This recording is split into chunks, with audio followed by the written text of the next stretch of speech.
വൻ വില ഈടാക്കി ഗുരുവായൂർ ദേവസ്വം ഭക്തർക്ക് വിതരണം ചെയ്ത ഭഗവാന്റെ ലോക്കറ്റ് മുക്കുപണ്ടമാണെന്ന ആരോപണം ഞെട്ടിക്കുന്നതാണെന്ന് ബി.ജെ.പി. ജില്ലാ president advocate K Aneesh Kumar.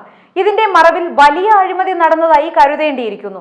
കേരളത്തിൽ UDF-ഉം LDF-ഉം മാറി മാറി അധികാരത്തിലെത്തുമ്പോൾ ദേവസ്വം ബോർഡുകൾ വഴി ക്ഷേത്രങ്ങളെ കൊള്ളയടിക്കുകയാണെന്ന ബി.ജെ.പി. നിലപാട് ശരിയാണെന്ന് വീണ്ടും വ്യക്തമാവുകയാണ്. സംഭവത്തിൽ ഉടൻ സമഗ്ര അന്വേഷണം പ്രഖ്യാപിക്കാൻ സംസ്ഥാന സർക്കാർ തയ്യാറാകണമെന്ന് അഡ്വക്കേറ്റ് കെ അനീഷ് കുമാർ പറഞ്ഞു. സ്വർണ്ണ ലോക്കറ്റ് വിതരണവുമായി ബന്ധപ്പെട്ട ഭരണസമിതി അംഗങ്ങളെയും ജീവനക്കാരെയും മാറ്റി നിർത്തിയാകണം അന്വേഷണം.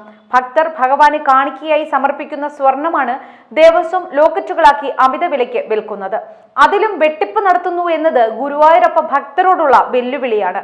തെറ്റു ചെയ്തവരെ സംരക്ഷിക്കാനാണ് ശ്രമമെങ്കിൽ വലിയ പ്രത്യാഘാതമുണ്ടാകുമെന്നും അനീഷ് കുമാർ പറഞ്ഞു. ക്ഷേത്രത്തിൽ നിന്ന് ഗുരുവായൂരപ്പന്റെ രൂപമുള്ള ലോക്കറ്റ് വിതരണം ചെയ്തത് കള്ളനാണയങ്ങളാണ് എന്ന് ഒരു ഭക്തന്റെ പരിശോധനയിൽ തെളിഞ്ഞതായി ഹിന്ദു ഐക്യവേദിയും പ്രതികരിച്ചു.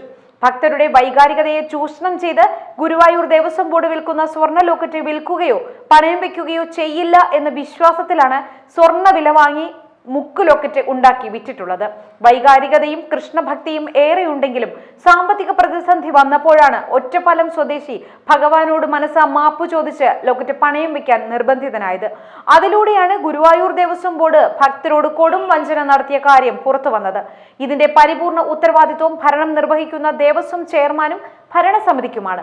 കുറ്റക്കാർക്കെതിരെ സമഗ്ര അന്വേഷണം നടത്തി നടപടികൾ സ്വീകരിക്കണമെന്നും ഹിന്ദു ഐക്യവേദി ജില്ലാ ജനറൽ സെക്രട്ടറി പ്രസാദ് കാക്കശ്ശേരി ആവശ്യപ്പെട്ടു.